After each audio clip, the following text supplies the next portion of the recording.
I think from the very birth of the ANC, it had very capable women leaders. We announced that we want a woman president.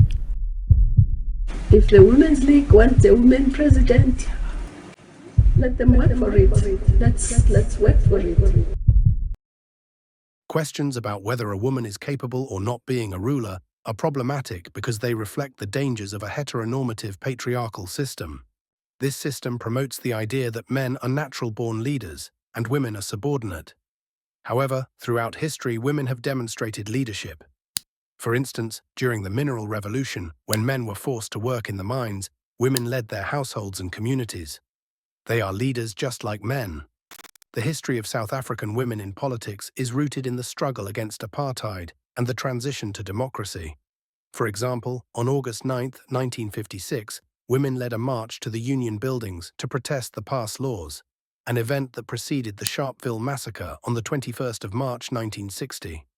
Thousands of women marched for the freedom of all South Africans. Despite the volatile political landscape, women like Lillian Ngoyi, Helen Joseph, Albertina Sisulu, Ruth First, and many others led the struggle alongside men.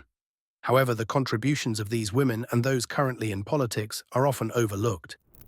Recognizing the importance of empowering women, the South African government has worked to create an environment that allows women to occupy leadership positions.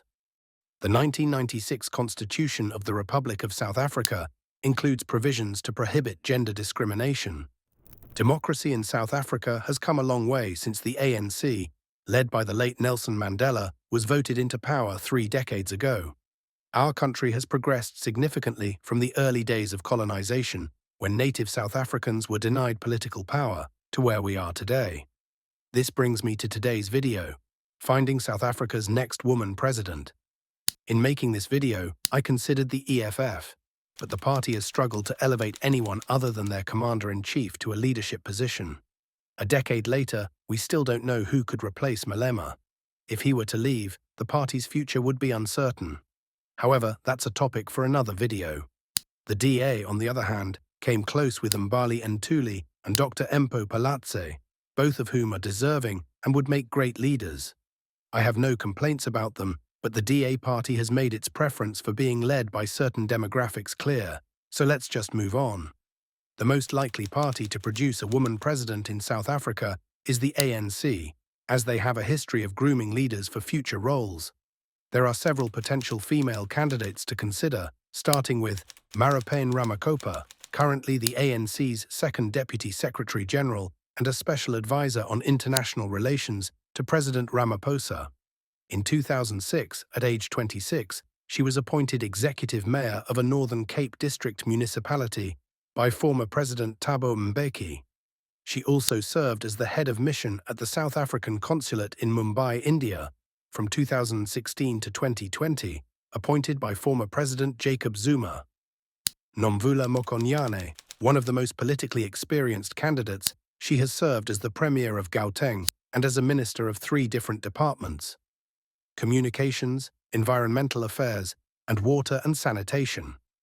However, her tenure as Water and Sanitation Minister was marred by controversy, including allegations of corruption involving payments and favors from Bosasa, as testified by former COO Angelo Agrizzi at the State Capture Commission. Lindiwe Sisulu, known for her open letter challenging President Ramaphosa, Sisulu presented herself as an advocate for radical change. While her ideas were seen as strong and thoughtful, they were also viewed as aligning with the Ret forces, which impacted her political career. Then there is Nkosazana Dlamini-Zuma, a qualified medical doctor and anti-apartheid activist. She has held several high-profile positions, including Health Minister, Foreign Minister, and Chairperson of the African Union Commission.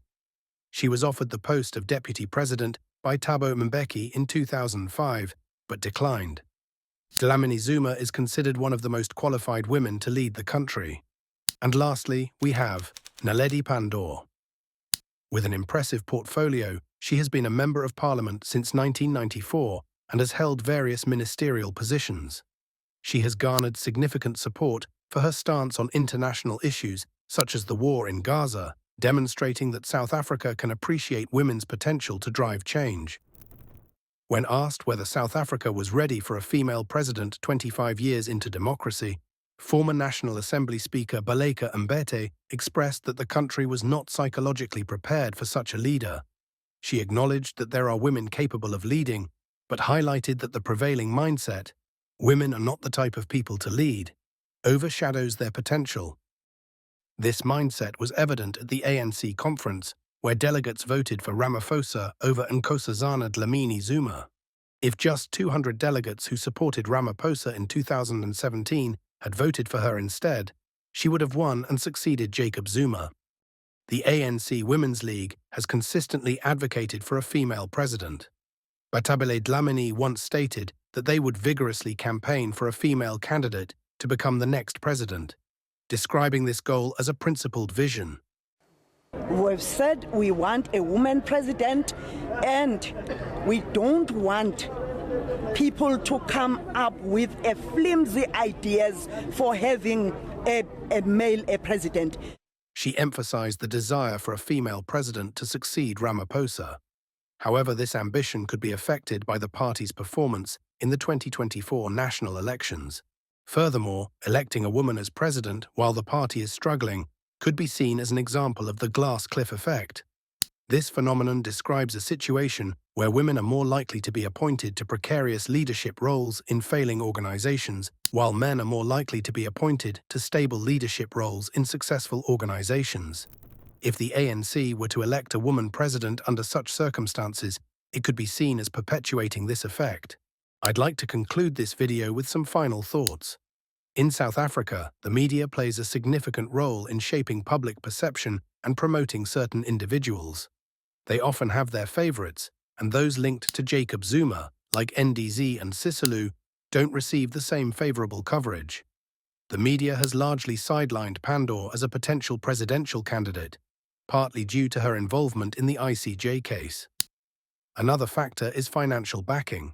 While Sisulu might have some advantages due to her family's political connections, she struggles to attract donors. NDZ may garner support from some factions within the MK party, RET, and former loyalists, but Pandor seems more capable of securing significant donations.